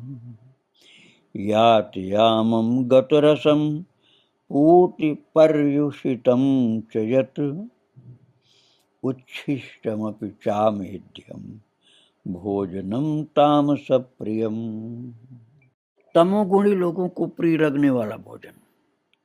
तमोगुणियों की चर्चा 14वें अध्याय में आप सुन चुके हैं। कैसे होते हैं तमोगुणी लोग, जिनके अंदर सत्व गुण नहीं होता, रजोगुण नहीं, महापतन वाला, सबको दुख देने वाला, बड़ा गंदा जिनका जीवन होता है, उन लोगों को कौन सा भोजन प्रिय होता है, ये प्रभु बता रहे हैं 10वें श्लोक में। यात यामं गतरसं पूति पर्युषितं च यत् उच्छिष्टमपि चामेध्यं भोजनं तामसप्रियम्। यत् अर्थात जो, यत् भोजनं यात यामं गतरसं पूति पर्युषितं च उच्छिष्टं च अमेध्यम अपि तत् तामसप्रियम्। प्रभु कह रहे हैं अर्जुन, यत भोजनम यात यामम, जो भोजन अधपका है, अधपका है अर्थात केवल हल्के से सेक दिया, बस पकाया नहीं, थोड़ा सा गर्म कर दिया, जो भोजन अधपका है वो तमोगुणी हो जाता है। जो भोजन गतरसम अर्थात रसहीन है, जलाते जलाते एकदम भून दिया कस करके, रस खत्म, सूखा चिपक गया और जल सा गया, वो ऐसे तमोगुणी जो लोग होते हैं ना, ऐसे पकाते हैं। क्या भगवान ने नाम लेना भी उचित नहीं समझा, ये कह दिया दुर्गंध युक्त। पूति, पूति माने दुर्गंध युक्त। वो खाद्य पदार्थ तो नहीं होता, उसको खा जाते हैं तमोगुणी लोग, दुर्गंध युक्त होता है। और अमेध्यम भी भगवान ने कहा, अमेध्यम अर्थात अपवित्र। अब उनका नाम लेना, ऐसी गंदी चीजों का नाम लेना भगवान ने उपयुक्त नहीं समझा, इसलिए कह दिया दुर्गंध युक्त और अपवित्र होता है। अपवित्र, अब हम उसकी क्या व्याख्या करें, उसको बोलना भी अच्छा नहीं लगता। क्या क्या राक्षसी भोजन होता है वो। अब महा अपवित्र होता है, दुर्गंध युक्त होता है। अपर्युषितम, पर्युषितम अर्थात बासी, ताजा नहीं होता, बासी होता है। और उच्छिष्टम, सबका जूठा, जैसे ले को सब खाते जा रहे हैं, उसमें से उठा उठा के खाते जा रहे हैं। जैसे पशुओं के लिए कोई बड़ा बर्तन है उसमें रखती है, सब पशु एक साथ खा रहे हैं, ऐसे खड़े होकर के तमाम लोग उसी में एक साथ ले लेकर जूठे से खाते जा रहे हैं, मुंह जूठा, हाथ जूठा, और सब उसी में एक साथ चारों तरफ से खा रहे हैं। वो उच्छिष्ट है, वो तमोगुणी भोजन है। च अमेध्यम अपि तत् तामस प्रेम, और जो एकदम अपवित्र है, एकदम दुर्गंधयुक्त सड़ा है, भोजन नहीं है तो महागंदगी का ढेर, मुंह पेट जलाने वाला, बुद्धि खराब करने वाला। अब उसको हम नाम लेने में थोड़ा सकुचा रहे हैं। आप जिसको नॉन वेज कहते हो वो पक्का रूप से वही है। वो भोजन तमोगुणी होता है, और तमोगुणी अर्थात तामसिक लोगों को प्रिय होता है। तामसिक प्रकृति के गंदगी में जीने वाले मतलब गंदा काम करने वाले, सबको पीड़ा देने वाले, सबको दुखी करने वाले, अपने जीवन को दुखी करने वाले, ऐसे लोग जो होते हैं, जिनकी बुद्धि खराब होती है, जिनका जीवन खराब होता है, जो आसुरी संपदा वाले होते हैं, जिनको 16वें अध्याय में आसुरी संपदा वाला कहा गया, ऐसे लोग ये ऐसे गंदी चीजों को खाते रहते, जिनको विश्लेषण करना है कि एक नाम उसका बताना उपयुक्त तो नहीं लगता। संकेत के रूप में मैंने नॉन वेज बता दिया, और उसी से मिलते जुलते चीजें, तो इनका विश्लेषण आप लोग समझ जाएंगे। जितना लक्षण बताया गया उतने से ही। तो ये तमोगुणी को प्रिय होता है, इसको तमोगुणी तामसिक आहार भगवान ने बताया। आहार तो नहीं है, तामसिक चीजें हैं ये, उनको आहार उन लोगों ने बना लिया है। तो ये प्रभु ने 10वें श्लोक में बताया। आगे की चर्चा कल की जाएगी। प्रभु को और उनके भक्तों को प्रणाम करके यहीं विराम दे रहा हूँ। श्री राधे राधे। वृंदावन बिहारी लाल की जय, राधा रानी की जय। जय जय श्री राधे श्याम, जय जय श्री सीताराम। श्री राधे राधे। भक्तों, श्रीमद् भगवद गीता भाव मंथन कार्यक्रम प्रारंभ किया जा रहा है। कल आप श्रवण कर रहे थे गीता जी के 17वें अध्याय का 10वां श्लोक, जिसमें प्रभु ने भोजन के 3 प्रकार, अर्थात 3 प्रकार के लोगों के रुचि के भोजन, सात्विक, राजसिक और तामसिक व्यक्तियों को जो प्रिय होते उन भोजनों की बात की थी। बात ये थी कि हर व्यक्ति पूजा नहीं करता। जो पूजा करने वाले, उनमें से देवताओं की पूजा करने वाले सात्विक हैं, यक्ष की पूजा करने वाले राक्षस हैं, भूत प्रेत की पूजा करने वाले तामसिक हैं। लेकिन जो पूजा किसी की नहीं करते तो उनके भोजन से उनकी पहचान होती है। सात्विक व्यक्ति का सात्विक भोजन, रजोगुणी का रजोगुणी भोजन, और तमोगुणी व्यक्ति का तमोगुणी भोजन, ये प्रभु ने बतलाया था। और कल जो आपने अध्ययन किया था 10वां श्लोक, उसमें भगवान ने तमोगुणी व्यक्तियों का भोजन बताया। उसके पहले रजोगुणी का, उसके पहले सतोगुणी का।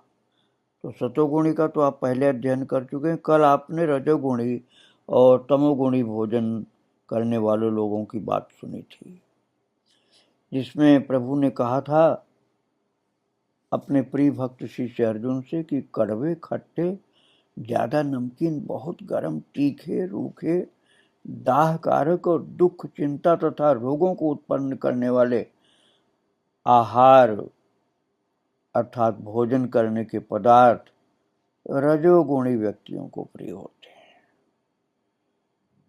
और तमोगुणी को जो भोजन अधपका, रसहीन, बहुत दुर्गंधित, बासी और जूठा और अपवित्र होता है, वो तमोगुणी को प्रिय होता है। तो इसको बोलने के लिए प्रभु ने जो श्लोक उच्चारण किए, आइए उनका पाठ करके फिर आज के पाठ में आपको लेकर चलें। कट्वम लवणात्युष्ण तीक्ष्ण रूक्ष विदाहिन आहारा राजसश्रेष्ठा दुख शोकामय प्रदाह यात यामं गतरसं पूतिपर्युषितं त्यजत उच्छिष्टमपि चामेध्यं भोजनम तामस प्रियम। ये कल वाला पाठ आपने किया। अब आज का पाठ हम प्रारंभ कर रहे हैं और वो है 17वें अध्याय का 11वां श्लोक। तो आइए हम सब मिल करके एक साथ 11वें श्लोक का पाठ करें। अफलाकांक्षिभिर्यज्ञो विधिदृष्टो य इज्यते यष्टव्यमेवेति मनः समाधाय स सात्विकः।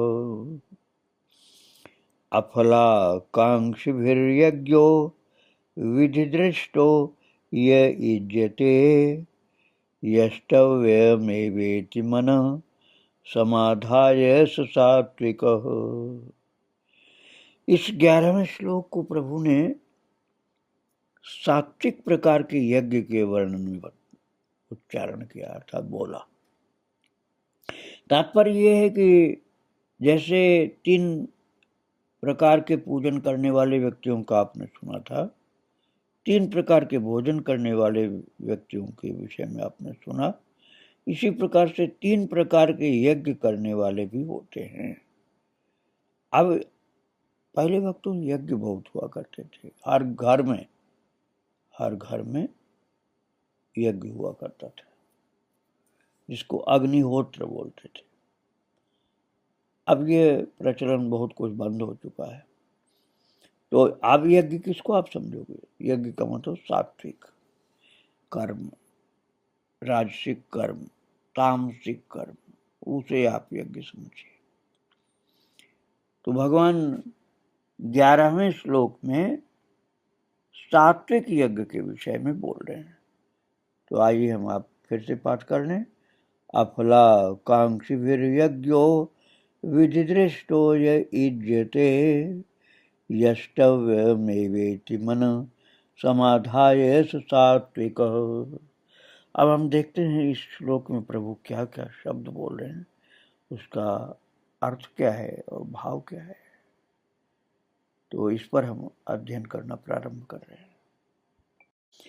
प्रभु अपने प्रिय भक्त शिष्य अर्जुन से कह रहे हैं, अर्जुन, यह विधिदृष्टः यज्ञः यष्टव्यम् एव इति मनः समाधाय अफलाकांक्षिभिः इज्यते सह सात्विकः। प्रभु का कहना, सात्विक यज्ञ क्या होता है? सात्विक यज्ञ होता है यह, अर्थात जो विधिदृष्ट अर्थात शास्त्र विधि से नियत, मनमाना यज्ञ नहीं, शास्त्र विधि से जो किया जाए, और वह यज्ञ यष्टव्यम एव, वह यज्ञ करना हमारा कर्तव्य, इसलिए कर रहे हैं। तात्पर्य ये हुआ कि कुछ पाने के लिए नहीं, अपना कर्तव्य यज्ञ करना इसलिए कर रहे हैं। इसी तरह से आप सत्कर्म को, कोई महान कर्म को हमको करना ही चाहिए। इस प्रकार से जो करता है वो एक प्रकार का यज्ञ है। और इति मनः समाधाय, कि हमें ये करना ही कर्तव्य है, इस प्रकार मन को समाधान करके अफलाकांक्षी भी, फल न चाहने वाले पुरुषों द्वारा, अफलाकांक्षी अर्थात फल नहीं चाहने वाले पुरुषों द्वारा इज्जते अर्थात यज्ञ किया जाता है, सह सात्विका, वही सात्विक यज्ञ होता है। मनमानी नहीं करते हैं, शास्त्र की विधि के अनुसार करते हैं। और हमें करना ही चाहिए, हमारी ये कर्तव्य की बात है, इसलिए हमको करना है। और इस प्रकार मन को समाधान करके, अर्थात हमारा कर्तव्य हमें करना चाहिए, कोई भी फल की अभिलाषा नहीं करते। तो फल की अभिलाषा न करने वाले पुरुषों द्वारा यज्ञ किया जाता है तो सात्विक यज्ञ होता है। इस सात्विक यज्ञ की बात प्रभु ने बताई 11वें श्लोक में। अब आइए हम 12वें श्लोक का 12वें श्लोक का अध्ययन कर रहे हैं, पाठ करेंगे, जिसमें प्रभु ने राजस यज्ञ की बात कही। अभिसंधाय तु फलम दंभार्थमपि चैव यत् इज्जते भरतश्रेष्ठ तम यज्ञं विद्धि राजसम्। अभिसंधाय तु फलम दंभार्थमपि चैव यत् इज्जते भरतश्रेष्ठ तम यज्ञं विद्धि राजसम्। अब इस 12वें श्लोक को प्रभु ने बोल करके राजसिक यज्ञ के बारे में कहा है। कौन सा यज्ञ सात्विक होता पहले आपने सुन लिया, अब कौन सा यज्ञ रजोगुणी होता ये सुनिए आप। प्रभु कह रहे हैं अर्जुन, तो भारत श्रेष्ठ, अर्थात हे भारतवंशियों में श्रेष्ठ अर्जुन, भारत श्रेष्ठ, दंभार्थम एव च फलम अपि अभिसंधाय यत इज्जते तम यज्ञम राजसम विद्धि। तम यज्ञम राजसम विद्धि, उस यज्ञ को तू राजसिक जान। कौन से यज्ञ को? प्रभु कह रहे हैं केवल दंभाचरण के लिए, दंभार्थम अर्थात दिखावे के लिए। लोग कहें कि हाँ हम तो बड़े बड़े यज्ञ करने लगे हैं, अरे इनके जैसा यज्ञ कोई नहीं करता, ये तो बहुत बड़े यज्ञाचार्य, यज्ञकर्ता, यज्ञ के यजमान, इनके जैसा कौन हो सकता है। ऐसे दिखावे के लिए को विज्ञापन करना बहुत प्रकार से और बहुत सारी बातें बनावटी करना, ये दम्भ होता है। तो दम्भ के लिए जो यज्ञ करते हैं, या फलम अपि अभिसंधाय, या तो फल को दृष्टि में रखकर जो यज्ञ किया जाता है, दिखावे के लिए करते हैं या फल पाने के लिए करते हैं कि यज्ञ करेंगे तो ये फल मिलेगा, नहीं कुछ फल तो पैसा बहुत मिल जाएगा, इसके लिए किया जाता है। तो उस यज्ञ को तू राजस जान, अर्थात वो सात्विक नहीं, वो रजोगुण यज्ञ होता है। तो रजोगुण यज्ञ से न भक्ति मिलेगी, न ज्ञान मिलेगा, सांसारिक यश कुछ मिल सकता है, रुपया पैसा या कोई और लाभ मिल सकता है, ये रजोगुण यज्ञ होता है। अब तमोगुण यज्ञ की बात प्रभु 13वें श्लोक में बोलते हैं। आइए 13वें श्लोक का पाठ करें। विधिहीन मशिष्टान्नम मंत्रहीन मदक्षिणम श्रद्धा विरहितम यज्ञम तामसम परिचक्षते। विधिहीन मशिष्टान्नम मंत्रहीन मदक्षिणम श्रद्धा विरहितम यज्ञम तामसम परिचक्षते। अब प्रभु बता रहे हैं कि तमोगुण यज्ञ कौन होता है, जिसको तामस यज्ञ कहा जा सकता है। प्रभु कह रहे हैं विधिहीनम आश्रिष्टान्नम मंत्रहीनम अदक्षिणम श्रद्धा विरहितम यज्ञम तामसम परिचक्षते। भगवान ने कहा विधिहीनम, जो शास्त्र विधि से बिल्कुल हीन होता है, शास्त्र विधि को न पूछते हैं, न जानते हैं, न मानते हैं, मनमानी करते हैं यज्ञ। शास्त्र की विधि के अनुसार कुछ भी नहीं, जो विधि है, मंत्र है और विधि अर्थात तरीका जो उसके करने का, वो सब नहीं मानते। और अशिष्टान्नम, अन्न जो है उसका दान अर्थात भोजन का भंडारा और भोजन कराना, ये सब नहीं होता उसमें। केवल लेना ही लेना होता है, किसी को खिलाना नहीं। कोई विधि का पालन नहीं। अन्नदान से ही प्रसाद नहीं मिलता, भंडारा नहीं होता। और मंत्रहीनम, और बिना मंत्र के होता है। मंत्र ही नहीं, उनको पता नहीं और उच्चारण बिल्कुल गलत। और आदक्षिणम, बिना दक्षिणा के, अर्थात पंडित जो आचार्य जो हैं उनको या तो उच्चारण सही नहीं पता और बिना मंत्र का हो गया, और या उनको बोलने नहीं दिया जाता, उनके ऊपर शासन किया जाता है, तो दक्षिणा नहीं दिया जाता, उनको भगाया जाता, तिरस्कार किया जाता है। श्रद्धा विरहितम, और बिना श्रद्धा के किए जाने वाला यज्ञ। श्रद्धा है नहीं, डांट फटकार के सेठ करवा रहा है, कोई धनवान व्यक्ति डांट फटकार के सबको अपने शासन में रख करके विधि को कोई मानता नहीं, अन्न दान भंडारा करना नहीं चाहता और मंत्र का प्रयोग नहीं, शुद्ध तो बिल्कुल भी नहीं, और दक्षिणा भी नहीं देना चाहता। ऐसे जो श्रद्धा से के बिना ही यज्ञ किए जा रहे हैं, उन यज्ञों को तुम तामसिक समझो, ऐसा प्रभु ने कहा है। तो ऐसी गड़बड़ी जिस यज्ञ में होती है, न मंत्र सही बोला जा रहा है और न बुलवाना चाहते हैं, न दक्षिणा दिया जाता है, न भंडारा होता है, न शास्त्र विधि का पालन होता है, श्रद्धा से मतलब नहीं है, जो आया उटपटांग करा दिया, वो तामसिक यज्ञ होता है। उसमें श्रद्धा, न तो भक्ति मिलनी, न ज्ञान मिलना, न किसी का कल्याण होना, और कितने को सत्कार नहीं करके तिरस्कार करना, फटकारना, पीड़ित करना। यज्ञ में आए हुए लोगों का पूजन नहीं करना, सत्कार नहीं करना। युधिष्ठिर ने यज्ञ किया तो चरण भगवान धोते थे, भगवान कृष्ण चरण धोते थे आगंतुक लोगों का। और कितने तामसिक यज्ञ होते जिसमें चरण धोने की जगह महाराज उनको बहुत ज्यादा दुख दिया जाता है। ऐसे यज्ञ को तामसिक कहा जाता है, उसका परिणाम बहुत बुरा होता है, सबका ही अकल्याण अर्थात विनाश होता है।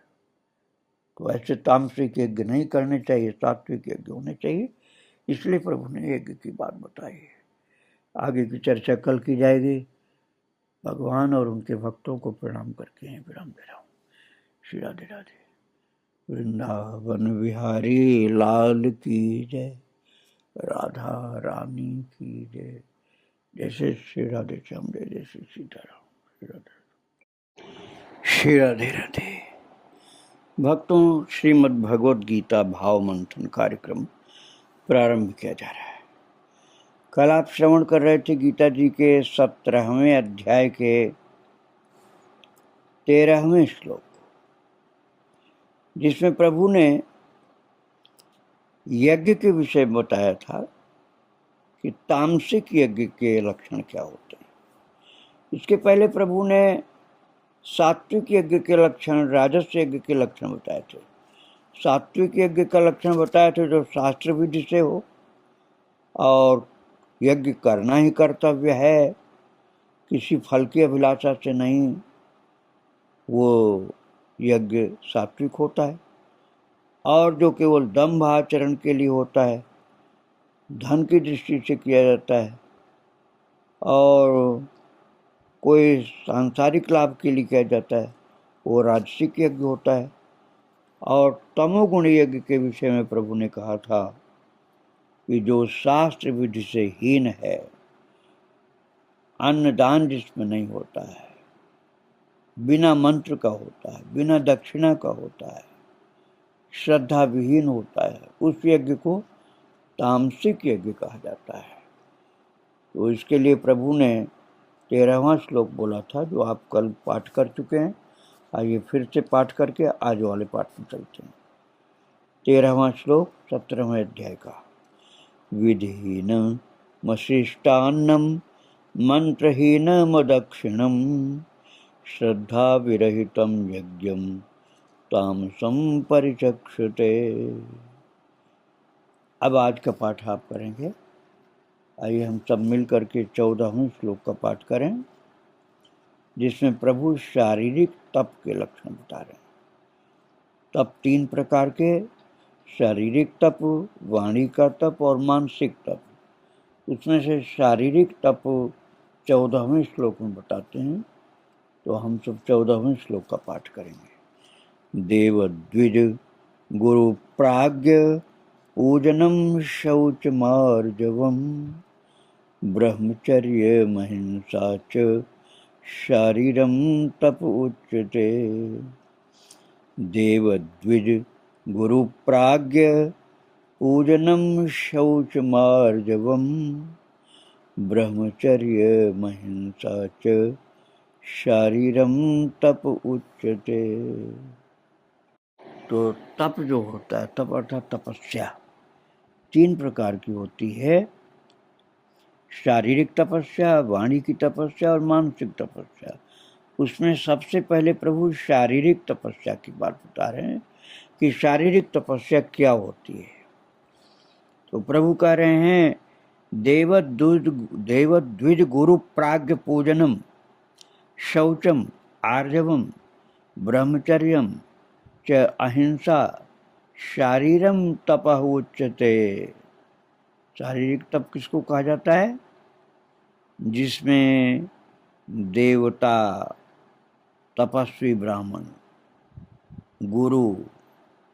अब गुरु में भक्तों केवल दीक्षा गुरु ही आप नहीं इसमें समझना। गुरु का मतलब हुआ, दीक्षा गुरु तो होते ही हैं गुरु, लेकिन यह गुरुजन का है। इसका मतलब गुरुजन में आ गए माता पिता, शिक्षक भी आ गए, शिक्षा गुरु भी आ गए, दीक्षा गुरु भी आ गए। इसमें जो बुजुर्ग लोग हैं वो भी आ गए, वृद्ध, और अपने से किसी भी प्रकार जो बड़े हों उन सबको गुरुजन में ही माना जाता है। तो वो गुरुजन, देवता, तपस्वी ब्राह्मण और ज्ञानी जन। ज्ञानी कहते हैं प्राज्ञ को। देव देवता लोग, द्विज अर्थात तपस्वी ब्राह्मण, गुरु अर्थात गुरुजन अर्थात बड़े लोग, और प्राज्ञ अर्थात ज्ञानी जनों का पूजनम। देव द्विज गुरु प्राज्ञ पूजनम। देवताओं का हम पूजन करें। अब देवताओं का मतलब पंचदेव आप समझिए, गणप गौर त्रिपुरारि तमारी रमा रम, ये पंचदेव हो गए। और उनकी पूजा, उनकी भक्ति करना, पूजन करना, तपस्वी ब्राह्मणों का पूजन करना और गुरुजन का पूजन करना अर्थात बड़े लोगों का, अपने से बड़े। पैसे में बड़े की बात नहीं, गुणों में बड़े की बात है। और प्राज्ञ अर्थात ज्ञानी जनों का पूजन, ये है शारीरिक तप। और शारीरिक तप क्या होता है? शौचम अर्थात पवित्रता रखना। पवित्रता का मतलब शरीर गंदा नहीं रखना, साफ सुथरा रखना, कपड़े साफ सुथरा रखना, और हाथ मुख पैर ये सब शुद्ध रखना। ये जब है, ये सब है तपस्या शरीर की। आर्जवम किसको कहते हैं? देव द्विज गुरु प्राज्ञ का पूजन, शौचाचार अर्थात पवित्रता, और आर्जवम का तात्पर्य सरलता, ढोंग दिखावा नहीं करना, इसको सरलता बोलते हैं। और ब्रह्मचर्यम अर्थात ब्रह्मचर्य की रक्षा करना, ब्रह्मचर्य की रक्षा करना, ये शारीरिक तपस्या है। अहिंसा अहिंसा का तात्पर्य है किसी को भी कष्ट नहीं देना। जीव जंतु, कीड़ा मकोड़ा, मनुष्य, पशु पक्षी, किसी को कष्ट नहीं देना, यह अहिंसा है। और इन सब को मिला करके अर्थात देवाराधन करना, भगवान की भक्ति करना, सीधा सरल अर्थ समझिए, भगवान की भक्ति करना, उनका पूजन करना, तपस्वी ब्राह्मणों का पूजन करना, गुरुजनों का पूजन करना, ज्ञानी जनों का पूजन करना, शरीर को पवित्र रखना, सरलता रखना अर्थात ढोंग दिखावा नहीं करना, ब्रह्मचर्य की रक्षा करना, अहिंसा अर्थात किसी को सताना नहीं किसी प्रकार से। यह सब शरीर संबंधी तप कहा गया है, ऐसा प्रभु ने बताया है 14वें श्लोक में। देवद्विज गुरु प्राज्ञ पूजनम शौच मार्जवम ब्रह्मचर्य महिंसा च शारीरम तप उच्यते। अब 15वें श्लोक का पाठ हम लोग करेंगे, जिसमें वाणी संबंधी तपस्या का लक्षण प्रभु ने बताया। अनुद्वेग करम वाक्यम सत्यम प्रियहितम चयत स्वाध्यायाभ्यसनम चैव वाङ्मयं तप उच्यते।